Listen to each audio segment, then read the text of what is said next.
Tá firmado, pode 10, rola muita putaria. Tá firmado, pode 10, rola muito. Sebelum kita memulai presentasi kali ini, ada baiknya kita berdoa dulu ya teman-teman. Berdoa selesai. Jadi teman-teman, kita nanti akan membahas 4 hal, yaitu apa itu bioteknologi, contoh-contoh bioteknologi, proses pembuatan bioteknologi. Mungkin yang keempat habis suara saya kan. Jadi apa sih itu bioteknologi? Ya inilah bioteknologi, bisa kalian baca. Ini kita seperti memanfaatkan suatu makhluk hidup atau suatu benda secara keseluruhan atau bagian-bagiannya saja untuk menghasilkan produk yang bermanfaat melalui prinsip teknologi tertentu. Jadi bioteknologi ini kan dibagi dua, satu konvensional dan satu lagi modern. Kalau konvensional itu kelebihannya biaya lebih murah dan paling sering kita jumpain lah. Contohnya kayak tempe, kecap, keju, dan masih banyak lagi. Dan juga ada yang modern. Kalau ini perbedaannya relatif lebih mahal dan jarang kita jumpain. Nggak jarang-jarang amat sih, cuman lebih kompleks cara pembuatannya. Contohnya seperti vaksin, steroid enggak, betabung. Itu masih banyak lagi, bisa dicari di Google kan kamu punya HP. Oke.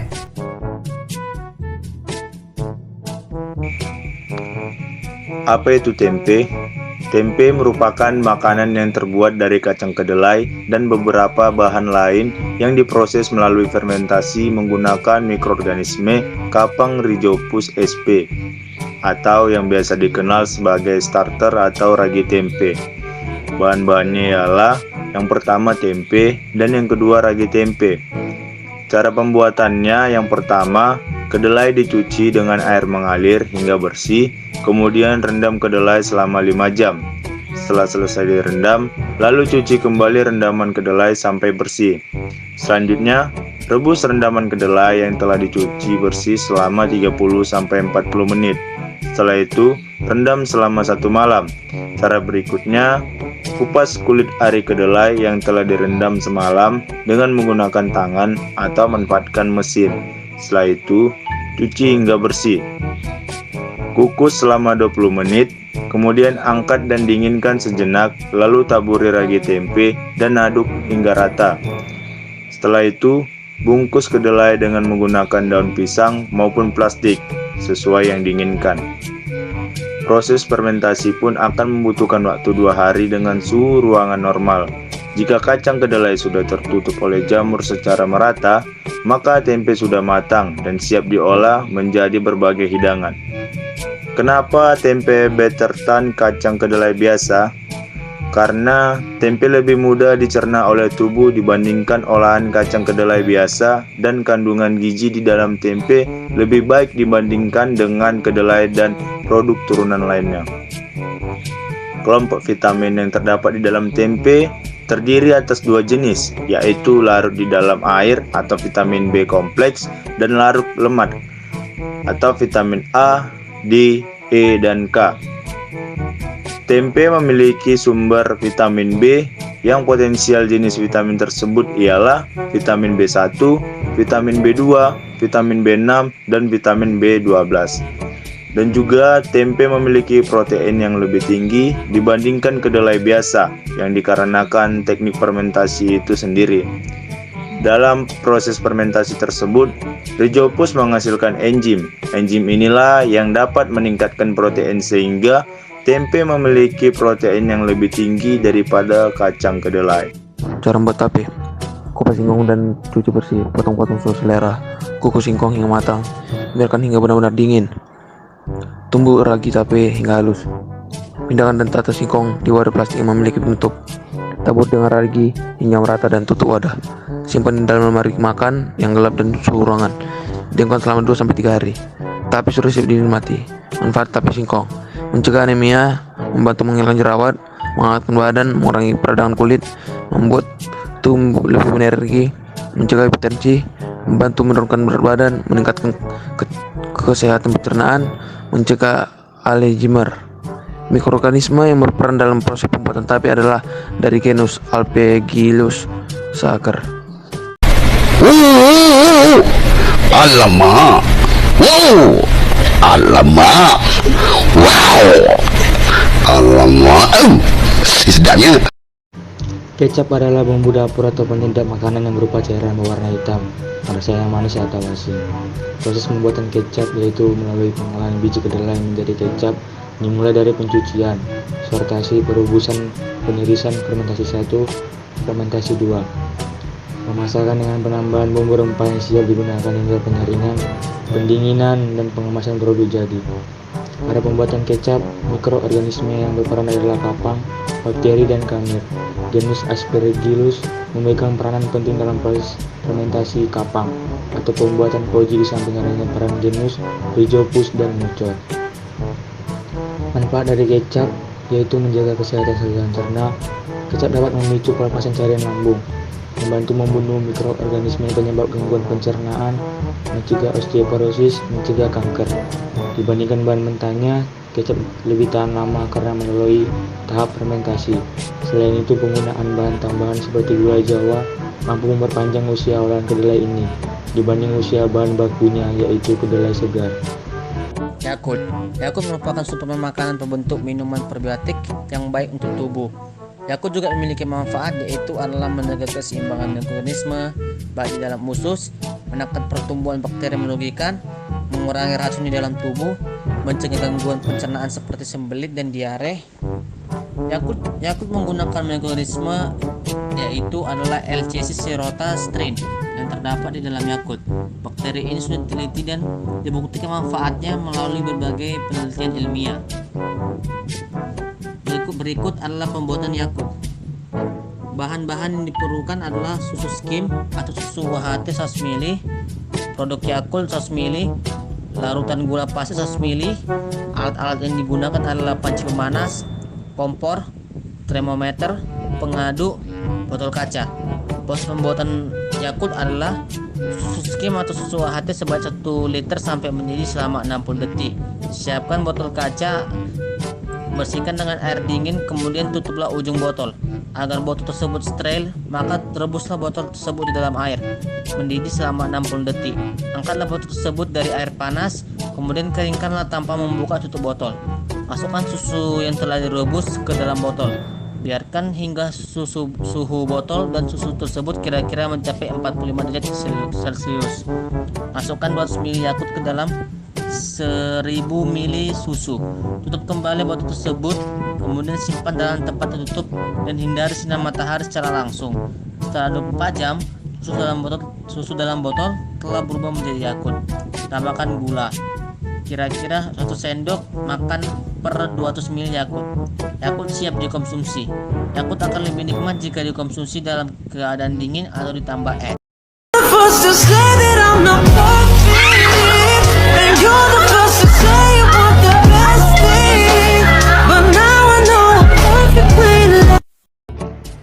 Halo semuanya, di sini Revan menolak vaksin. Jadi untuk bioteknologi kali ini adalah bioteknologi modern, yakni vaksin. Untuk inputnya adalah virus berbahaya yang telah tersakiti. Ya, canda doang. Jadi maksud di sini adalah virus yang telah diperlemah dengan cara diberi antigen. Lalu untuk outputnya sendiri adalah vaksin. Vaksin ini bermacam-macam. Lalu untuk mikroorganisme yang digunakan merupakan virus dan bakteri yang telah diperlemah. Untuk pembuatan vaksin sendiri, yang pertama adalah mengidentifikasi penyakit dan menemukan antigen. Jadi virus yang berbahaya tadi akan dicari bagaimana untuk memperlemah virus dan bakteri tadi sehingga dapat dimasukkan ke dalam manusia. Lalu yang kedua, uji coba tahap 1. Jadi pada tahap ini diujikan kepada manusia yang sehat karena manusia sehat memiliki kekuatan imun yang lebih kuat. Lalu yang ketiga, uji coba tahap 2 kepada orang yang sehat namun dalam jumlah yang lebih besar. Jadi ini untuk menguji apakah ini sampel yang digunakan ini apakah efektif untuk banyak orang atau tidak. Lalu untuk tahapan yang keempat, yakni uji coba tahap 3 kepada penderita penyakit.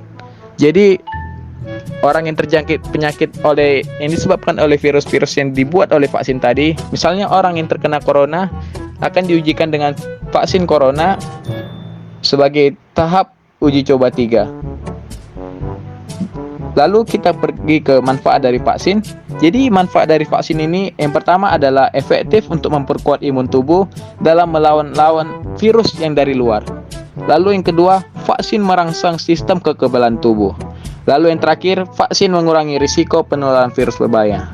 Nah, jadi untuk contoh-contoh vaksin ini dapat kita temukan pada vaksin influenza, yakni vaksin untuk mencegah penyakit flu atau virus yang disebabkan oleh virus influenza. Lalu yang kedua adalah vaksin Tdap atau untuk mencegah infeksi tetanus. Lalu yang terakhir adalah vaksin hepatitis A dan B untuk mencegah penyakit hati. Siapa namamu tuan? Namaku Tis. Tis siapa? Di sini lahirnya sebuah cinta yang murni, abadi, sejati. Jadi ini adalah bagian terakhir dari slide ini ya teman-teman. Dan kali ini saya lagi yang menjelaskan. Nama saya Marcelo, ya kamu udah tahu. Oke, kali saya akan menjelaskan tentang bayi tabung. Bayi tabung ini adalah salah satu penerapan dari bioteknologi modern. Inputnya itu sendiri adalah sel telur dari ibu dan sel sperma dari ayah. Dan outputnya apa? Ya, outputnya adalah kamu dalam bentuk normal. Tapi kalau dalam bentuk bayi tabung ya anak bayi. Jadi apa sih gunanya ini? Ini bermanfaat untuk orang yang susah mendapatkan keturunan dan adalah cara terakhir agar mendapatkan keturunan asli dari gen mereka sendiri.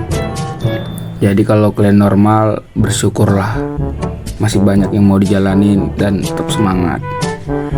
Oke, ini memiliki prosedur seperti induksi ovulasi, pengambilan telur, pengambilan sperma, pembuahan, kultur embrio, pembinaan embrio, dan masih banyak lagi.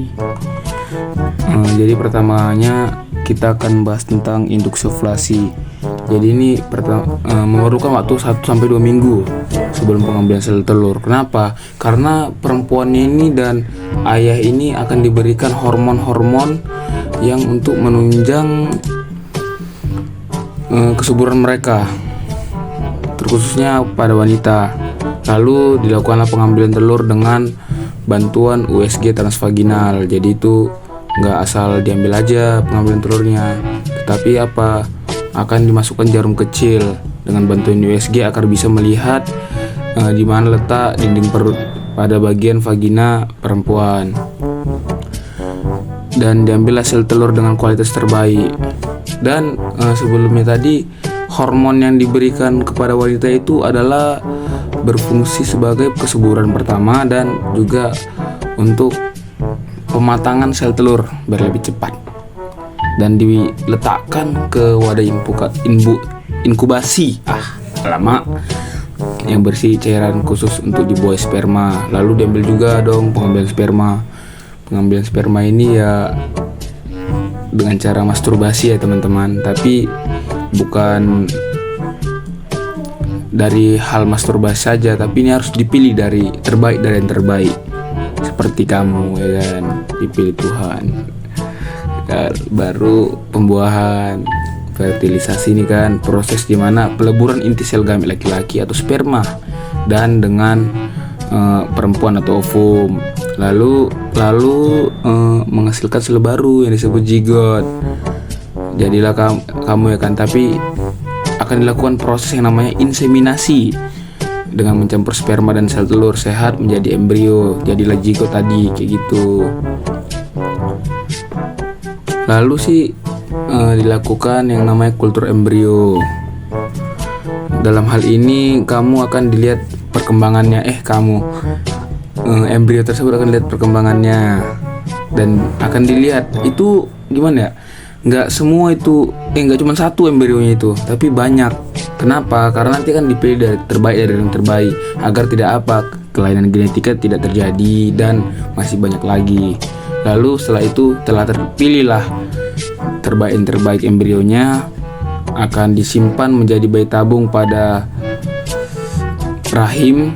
Tapi ini akan dilakukan setelah 5 hari lah, setelah proses pengambilan telur. Baru ini akan sering check up ya pasutrinya ini. Kenapa? Karena akan dilihat apakah ada kelainan kromosom atau penyakit tertentu.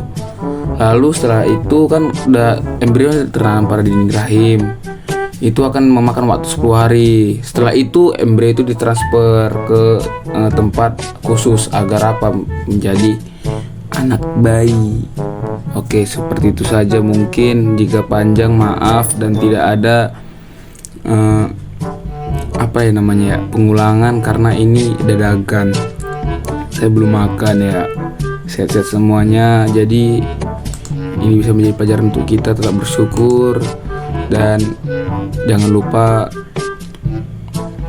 ingat Tuhan kalian dan Shalom. Om Swastiastu, salam nama budaya. Assalamualaikum warahmatullahi wabarakatuh. Salam sejahtera untuk kita semua. Terima kasih. Dadah.